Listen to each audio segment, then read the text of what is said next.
포스터란 분이 책을 썼는데 그 책의 제목이 돈, 성, 권력입니다. 돈, 성, 권력. 이것을 주제로 책을 쓰면서 그가 들어가는 글에서 이렇게 말하고 있습니다. 내가 돈과 성과 권력이라는 제목으로 이 책을 쓰게 된 것은 어떤 특별한 생각이 나를 사로잡기 있었기 때문이다. 보통 사람들이 생각하기에는 기도라든가 예배와 같은 주제들은 영적인 기운이 감도는 반면 돈이라든가 성이라든가 권력 같은 주제들은 기껏해야 세속적인 것으로 돌린다. 내가 이 책을 쓰는 동안 줄곧 갈망해 온 것은 사람들로 하여금 우리가 이처럼 세속적인 문제들을 접근할 때에 우리는 성스러운 땅을 밟고 있다는 사실을 느끼도록 돕고자 하는 것이다 그랬어요. 여러분, 우리가 이렇게 예배당에 앉아서 예배하는 것이 진정한 예배가 아니라 우리의 일반적인 삶의 현장이 예배가 될 것을 성경은 말씀하고 있습니다. 그래서 진정한 예배는 여러분의 삶의 현장입니다. 거기서 우리의 주도적인 삶은 돈과 성과 권력이에요. 우리가 여기에 관계를 맺고 살면서도 올바르게 살아간다는 것은 삶을 성스럽게 살아간다는 것을 의미합니다. 반대로 이 돈과 성과 권력을 오용하거나 남용한 그 실패의 삶을 살면 우리는 예배에 실패한 거예요. 하나님의 성스러운 것을 더럽히는 것입니다. 오늘 본문은 특별히 그 세 가지 중에 하나인 돈에 대한 하나님의 가치와 기쁨을 우리에게 말하고 있습니다. 본문을 요약하면 어느 부자에게 그의 재산을 관리하는 청지기가 있었습니다.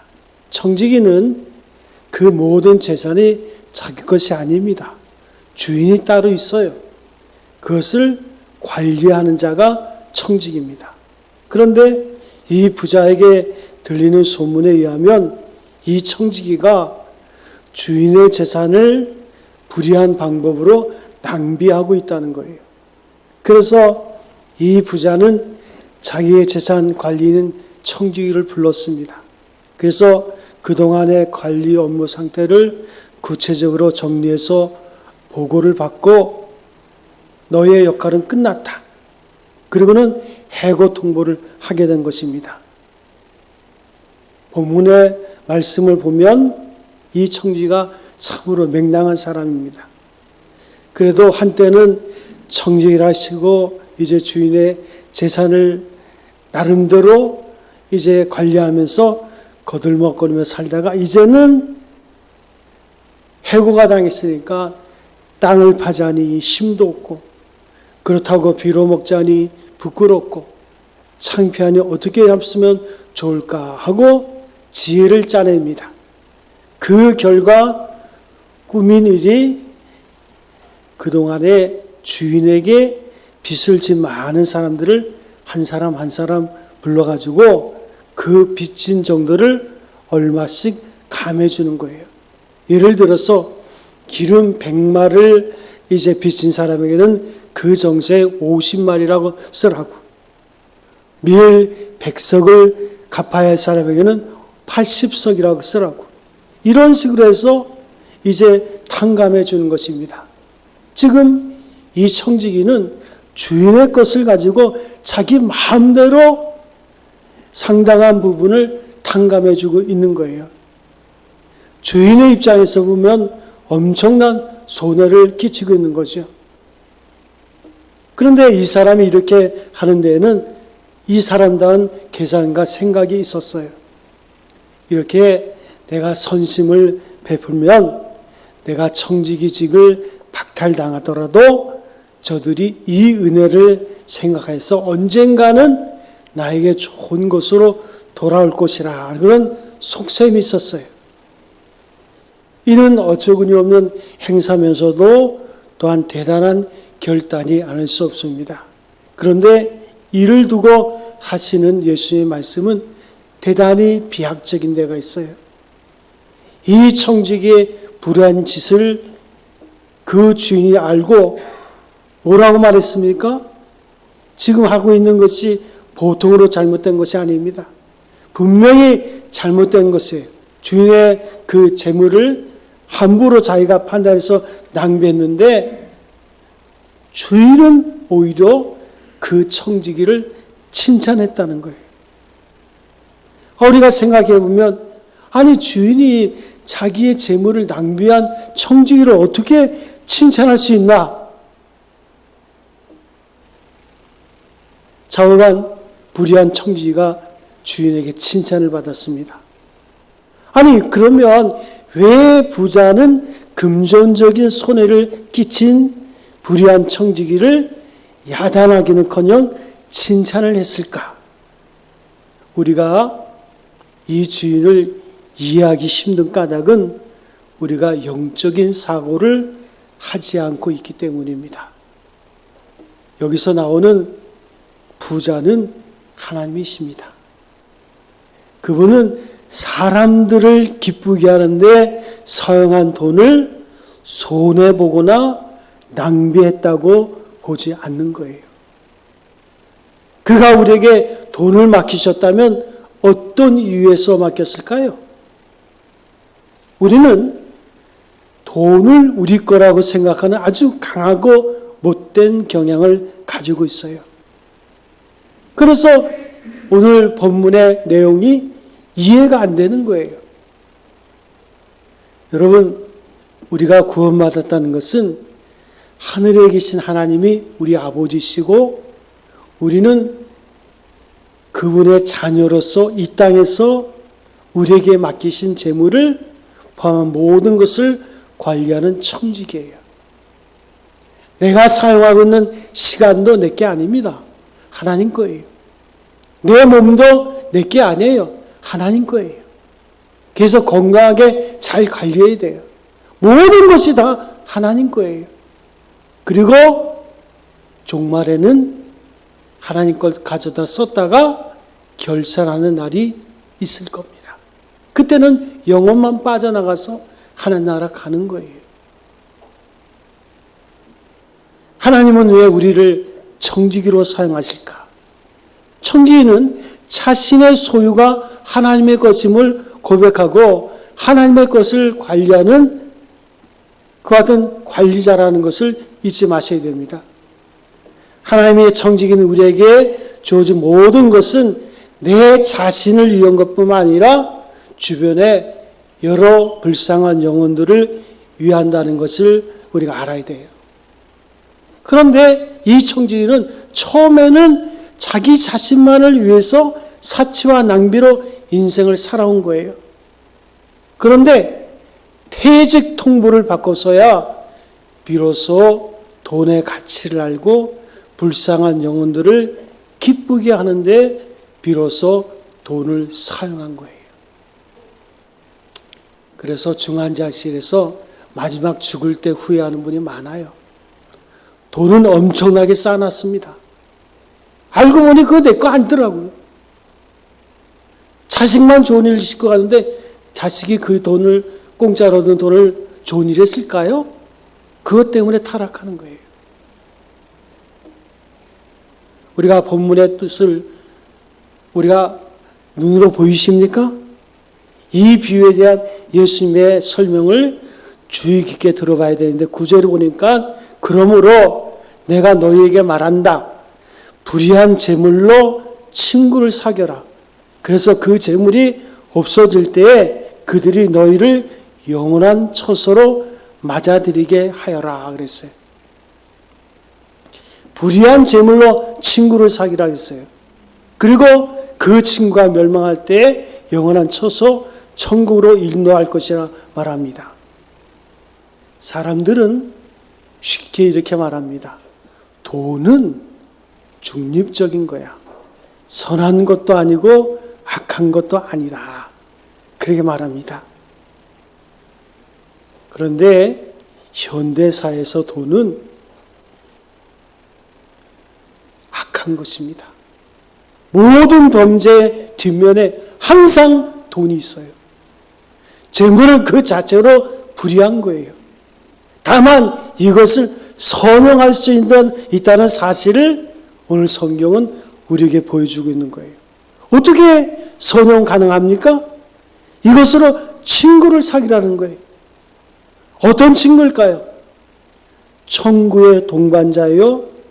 주님은 누가복음 15장에서 잃어버린 양, 또 드라크마, 잃어버린 둘째 아들, 자신이 가진 재물을 가지고 이들을 구제하되 단순히 물질적인 구제만이 아니라 영혼의 구제를 해야 함을 우리에게 보여주고 있는 거예요. 하나님이 주신 재물을 가치 있게 사용함으로 주님의 마음을 기쁘게 하라는 거예요. 재물로 그저 가난한 사람을 도와줬다고 해서 재물이 가치 있게 사용된 것은 아닙니다. 그들의 잃어버린 영혼이 구원에 이르게 될 때 이것을 아버지께서 기뻐하신다는 거예요.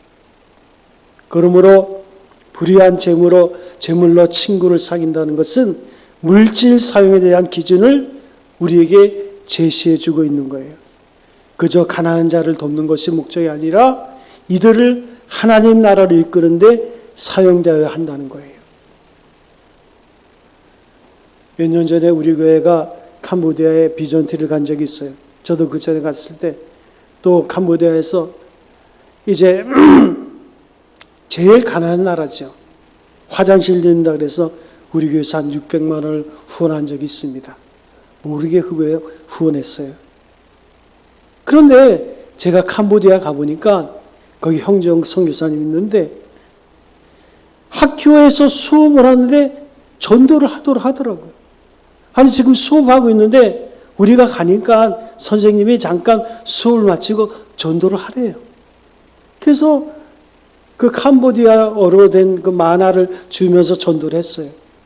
어떻게 그렇게 그들이 그 복음을 수행했을까요? 그 지역에 있는 선교사들이 빵을 나눠주고 또 화장실을 고쳐주고 또 학교에 부족한 것이 있으면 물질로 도움을 주니까 여러분 선교는 그렇게 시작돼요. 빵을 나눠주고 빵 먹으러 왔다가 예수 믿는 거예요. 제가 부목사 있을 때도 30여 년 가까운 전에 우리나라에서 최초로 외국인 근로자 사역을 했습니다. 그것은 뭐냐면 이 땅에 들어온 외국인들에게 혜택을 주는 거예요. 점심 식사를 공짜로 나눠주고 그 다음에 그때 당시에는 의료 혜택이 안 됐어요. 그래서 다친 사람을 돌봐주고 또 임금의 시비가 있으면 법무사를 이제 동원해서 그 문제를 해결해주고 그러니까 수백 명이 교회에 몰려들기 시작하는 거예요. 처음에는 와서 그들이 뭐 점심 먹고 그러다가 저 세월이 흐르니까 중국 조선족들이 그러더라고요. 왜 우리에게 이렇게 베푸냐고. 그래서 우리는 하나님 믿고 하나님을 사랑하기 때문에 주님께서 우리에게 말씀하신 것이 베풀라고 말씀하신다. 그러니까 그들이 그 사역자들을 초청해가지고 거나하게 음식을 차렸는데 별걸 다 차렸다. 여러분 아이스크림을요 튀겨가지고 아이스크림이 튀겨지더라고. 그걸 튀겨서 주는 음식도 있더라고요. 별 희한한 음식을 다 차리던데 문제는 그들이 고향 땅으로 돌아가서 그 지역에 있는 선교사를 통해서 복음을 듣고 선교사를 돕는 일꾼이 됐다는 거예요.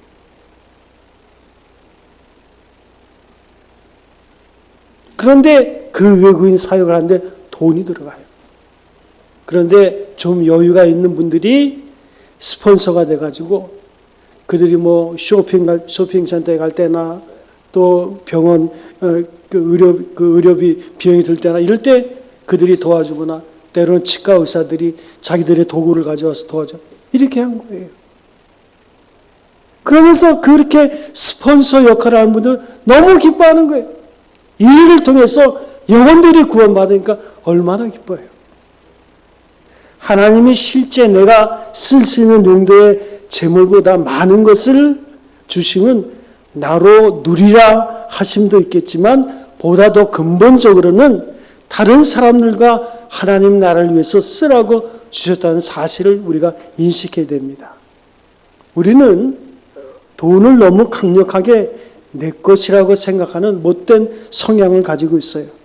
그래서 요즘 인터넷에도 보면 11조에 대한 논쟁이 많은데 11조가 폐지되었다는 것. 이런 주장의 이면은 뭡니까? 내 돈이니까 내 마음대로 쓰겠다는 거예요. 그런 배금지 우상이 물든 거예요. 여러분 11조는 형식적인 측면에서는 폐지됐습니다. 그러나 율법의 폐지가 주님의 목적이 아니라 율법의 완성이 주님의 목적이므로 내용상의 측면은 더 강화된 측면이 있어요.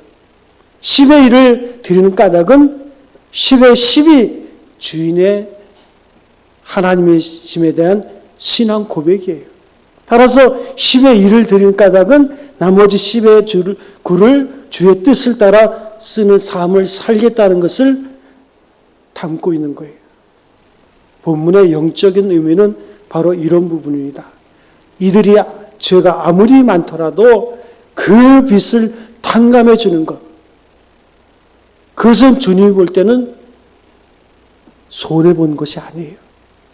용서하고 용납해 주는 것. 그것을 위해서 내 재산이 충났지만 주님이 기뻐하신다는 거예요. 또한 우리의 재물은 바로 이것을 탕감해 주는데 사용되어야 한다는 거예요. 하나님 나라의 복음이 편만히 증가하도록 사용되어야 된다는 거예요.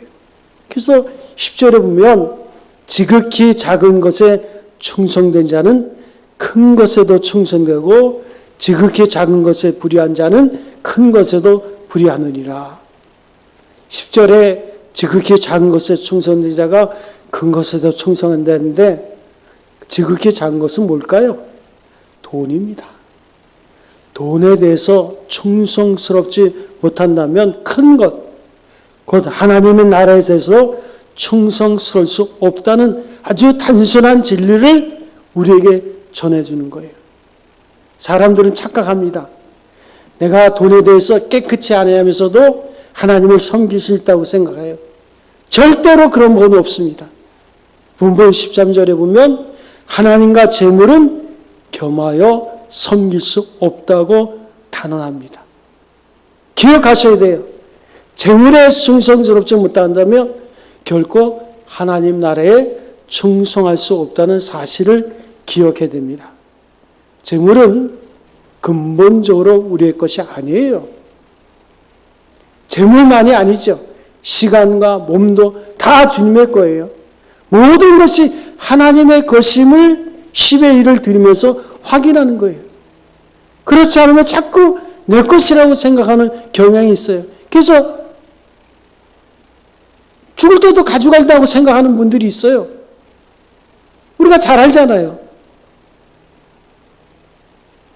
여러분 장례 치를 때 수위에는 주머니가 없어요. 가져가지 못합니다. 내는 것이 아깝고 다른 사람과 나누는 것이 큰 손해가 나는 것이라고 생각하는 사람도 있습니다. 이 옳지 않은 청지기의 처음 태도도 바로 이와 같은 태도예요. 그러나 이제 위기를 만났어요. 이제는 해고가 당했어요. 그때 그는 지혜를 발휘하게 된 거예요. 우리 역시 이와 같은 지혜를 발휘해야 됩니다. 그래서 우리의 신앙은 항상 종말론적인 삶을 사는 거예요. 끝에서 오늘을 사는 거예요. 우리는 이 땅을 나그네로 사는 자들입니다. 이 땅이 우리의 영원한 처소가 아닙니다. 11절에 보니까 너희가 만일 불의한 재물에도 충성하지 않으면 누가 참된 것으로 너희에게 맡기겠느냐. 11절에 보니까 재물에 대해서 불의하다고 탄원합니다. 돈이 머무는 것에는 부패가 생기기 마련이에요. 그런데 본문 놀랍게도 그 불의한 재물에 충성하라고 권면하고 있다는 사실입니다. 어떻게 하는 것이 불의한 재물에 충성하는 겁니까? 간단해요. 재물을 자신의 소유로 여기지 않고 필요한 이웃들에게 흘러가게 하는 거예요. 그래서 신자는 축복의 통로가 되는 거예요. 하나님이 우리에게 재물을 맡기신 이유도 이웃에게 흘러가도록 하기 위한 거예요. 불의한 재물에 충성된다는 것은 바로 이와 같은 삶의 자세를 말하는 거예요. 사랑하는 성도 여러분, 하나님께서 여러분을 축복의 통로로 부르신 줄로 믿습니다. 이와 같은 방식으로 충성해야 무엇이 있느냐? 참된 것, 하나님 나라가 우리에게 맡겨진다는 거예요. 그래서 12절에도 보면 너희가 만일 남의 것에 충성하지 않으면 누가 너희의 것을 너희에게 주겠느냐? 12절에는 재물의 또 다른 관점을 설명합니다. 무엇이라고 그랬어요? 남의 것이라고 그랬어요. 우리는 내 것이라 생각하는데 예수님의 관점은 남의 것이라는 거예요. 그래서 한경직 목사님이 매달 사례금을 받는데 그 목사님은 주머니에다 그걸 넣고 가다가 그 가난한 신학생이 와서 등록금 때문에 하소하면 그냥 주는 거예요. 그 주머니에 내가 가지고 있지만 이건 내 거 아니다. 필요한 사람이 가져가야 된다.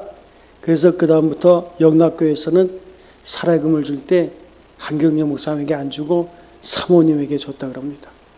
하도 그냥 갖다 주니까 생활비가 부족한 거예요. 그래서 사모님에게 사례비를 줬다 그래요. 그분은 생각하기를 그건 내 거 아니라 하나님 거라는 거죠.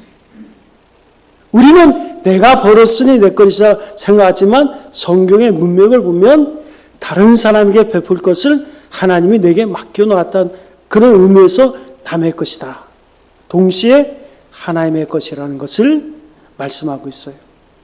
어느 쪽으로 해석되더라도 결과는 마찬가지입니다. 내 것이 아니라는 거예요. 물질은 근본적으로 내 것이 아니라는 거예요. 물론 나의 필요에 대해서 쓰는 것은 정당합니다. 그러나 대개의 경우 우리의 필요한 것이 지나친 욕심이 되면 문제가 되는 거예요. 종교개혁 시대에 신앙을 해치는 7가지 치명적인 죄 가운데 하나가 탐욕입니다. 욕심은 사랑을 시들게 만들고 물질이 흘러가서 평균케 하는 일이 불가능하게 하는 거예요. 이에 반해서 신앙의 표지는 바로 청빈입니다. 나는 늘 물질을 아껴서 써야 돼요. 마음이 가난한 사람, 마음이 청결한 사람, 그렇게 자신의 적절한 필요를 제외하고 이웃에게 흘리게 할 때 너의 것, 곧 내 것으로 내게 주신다고 말하고 있는 거예요. 이런 영적인 안목이 있어야 이 본문이 이해가 되는 거예요. 그리고 바르게 잘 사용하는 사람에게는 하나님이 더 많이 부여해 주시는 거예요. 조금 주셔보니까 잘 사용하거든요. 그러니까 더 많이 사용할 수 있는 기회를 우리에게 주시는 거예요.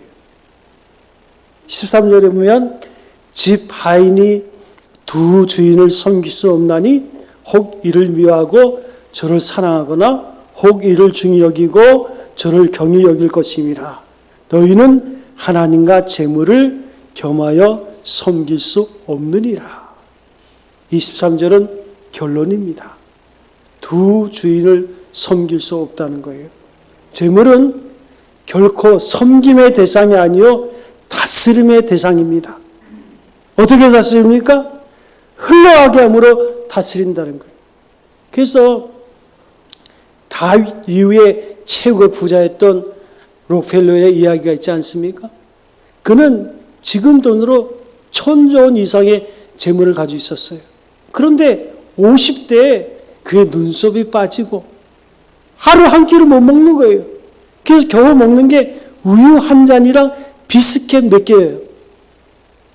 그래서 신문에서 야, 록펠러가 그 에메레이터에서 그 헐값으로 그 다른 그 회사를 그냥 막 삼키듯이 먹더니 이제 곧 죽게 됐다고 그냥 신문에 대서피도 했어. 곧 죽을 거라고. 근데 그 록펠러가 93세를 삽니다. 그는 그때 회개합니다. 자기가 지금 악착같이 돈을 벌면서 그렇게 큰 부자가 됐는데 어머니가 어릴 때 그 나이 6살 때 몇 푼의 돈을 주면서 얘야 이것은 하나님의 드릴 10의 1조다. 너는 평생을 하나님의 10의 1조를 드리는 삶이 되면 하나님이 너를 축복할 거라고. 너무 많아서 못 드리는 거예요. 너무 많아서. 그 11조를 드릴 돈이 너무 많은 거예요. 그래서 그 다음부터 그가 회개하고 11조를 드리는데 그 교회에서 록펠러 11조를 던담하는 조직이 생겼어요. 그게 나중에 록펠러 재단이 됩니다. 그래서 지금도 그 재단을 통해서 동시를 차렸던 카네기와 함께 경쟁하듯이 그 재단을 통해서 얼마나 선한 일들이 이루어지고 있는 거예요. 여러분, 아브라함이나 욥이나 다윗은 그 시대의 최고의 부자였습니다. 그들은 많은 재물을 소유하고 있었지만 그 재물이 그들의 신앙생활에 걸림돌이 되지는 않았어요. 하나님은 아브라함과 또 욥과 그 다윗의 그 삶, 여러분들이 부에 대해서 좀 더 공부하고 싶으면 아브라함이 그 부유함을 어떻게 했나, 또 욥이 그 부유함 속에서 어떻게 살았나, 다윗이 그 역사상 아담 이후로 최고의 부를 누린 사람이 다윗 아닙니까? 그러면 그는 부를 어떻게 사용했나 이걸 생각해야 돼요. 우리는 하나님을 섬겨야지 재물을 섬겨서는 안 된다는 것이 이 비유의 핵심적인 메시지입니다. 나누는 삶이 좋다는 것은 누구나 공감하죠. 실제로 근데 그렇게 살기란 쉽지 않아요.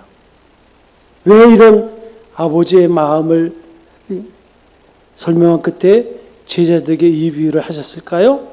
누가복음 15장에 보면 가산을 탕진한 아들, 그것을 못마땅히 여기는 장자가 큰아들이 진짜 탕자예요. 죄인과 세리들이 나오는 것을 못마땅히 여기는 바리새인들의 공통점이 있습니다. 물질 있는 것에 마음이 있다고. 여러분, 피를 나는 형제라도 어려움에 처하면 돕는다는 것은 쉽지 않아요. 그런데 부모는 달라요. 부모는 아무리 자기의 형편이 어렵더라도 둘째 아들이 부도 맞으면 전 재산 팔아서 돕는 거예요. 그게 부모의 마음이에요. 우리는 물질을 하나님 아버지의 마음으로 다뤄야 되는 겁니다. 그것이 바로 제자들에게 요구되는 삶이었어요. 바리새인들은 예수님의 이 비유를 듣고 어떻게 했을까요? 14절에 보면 바리새인들은 돈을 좋아하는 자들이라 이 모든 것을 듣고 비웃었다 그랬어요.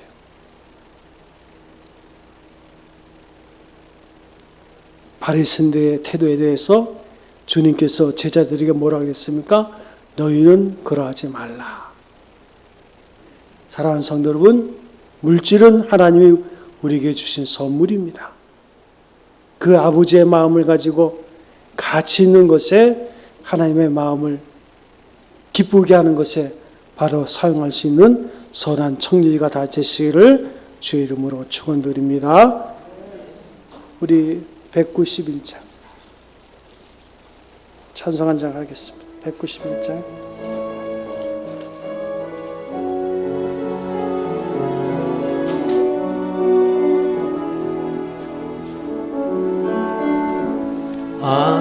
하나님의 사랑을 사모하는 자, 하나님의 평안을 바라보는 자, 너의 모든 것 창조하신 우리 주님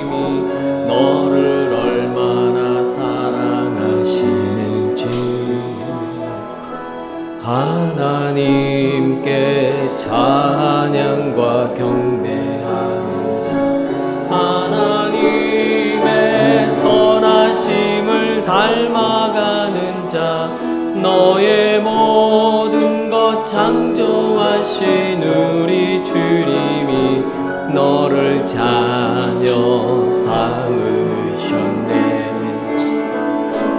하나님 사랑의 눈으로 너를 어느 때나 바라보시고 하나님 인자한 귀로서 언제나 너에게 기울이시니 어두움에 밝은 빛을 비춰주시고 너의 작은 신음에도 응답하시니 너는 어느 곳에 있든지 주를 향하고 주만 바라볼지라. 하나님 사랑의 눈으로 너를 어느 때나 바라보시고 하나님 인자한 귀로서 언제나 너에게 기울이시니 어두움에 밝은 빛을 비춰주시고 너의 작은 신음에도 응답하시니 너는 어느 곳에 있든지 주를 향하고 주만 바라볼지라. 주만 바라볼지라.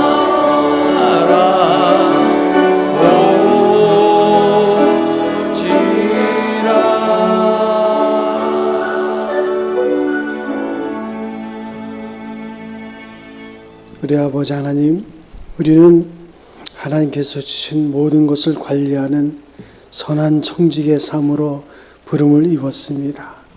우리에게 주어진 시간도 내 것이 아니로 주의 것이요 우리에게 주어진 몸도 내 것이 아니요 주의 것이므로 건강하게 잘 보존할 수 있도록 사용할 수 있도록 인도하시고 또 물질도 내 것이 아니로 주의 것이니 하나님께서 주신 것으로 가치 있고 사람들을 기쁘게 하는데 사용할 수 있도록 인도하여 주옵소서. 우리는 나그네와 같은 인생을 삽니다. 종말론적인 삶을 살게 하여 주옵소서. 인생의 끝에서 오늘을 볼 수 있는 지혜가 우리에게 있게 하여 주셔서 결국은 이제 모든 것을 다 남기고 하나님 앞에 결산할 때 잘했다 칭찬받는 선한 청지기의 삶을 살 수 있도록 인도하여 주옵소서. 주님의 은혜와 사랑 감사하고 우리 주 예수님의 이름으로 기도하옵나이다. 아멘.